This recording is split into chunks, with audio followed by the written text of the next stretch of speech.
Gas की कमी के सबब बहुत से लोग परेशान हैं। ताहम इस परेशानी के दौरान ही बहुत से लोग वजीर आजम नरेंद्र मोदी के एक बयान का जिक्र करके हंसी मजाक भी उड़ा रहे हैं। सोशल मीडिया पर लिखा जा रहा है कि घबराने की कोई जरूरत नहीं, क्योंकि हमारे वजीर आजम ने तो बहुत पहले ही गैस की किल्लत का हल बता दिया था।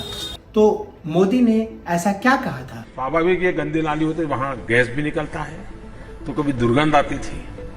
उसने एक छोटी सी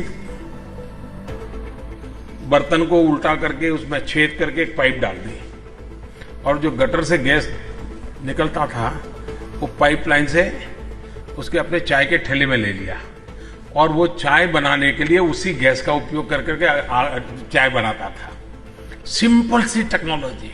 नाली से गैस निकालकर चाय बनाने वाला ये वीडियो सन 2018 का है। उन्होंने एक चाय फरोश का वाकया सुनाया और बताया कि ईंधन के अखराजात बचाने के लिए नाली से निकलने वाली मीथेन गैस से चूल्हा जलाया जा सकता है। उनके इस बयान पर उस वक्त भी सख्त तनकीद हुई थी, और एक बार फिर अब लोग सोशल मीडिया पर शेयर करके कह रहे हैं कि परेशान मत हो, नाली में पाइप डालकर अपना काम चलाएं। कांग्रेस पार्टी ने इस वीडियो को एक बार फिर शेयर किया है और लिखा है कि मोदी जी, गैस निकालने का फॉर्मूला एक बार फिर बता दीजिए।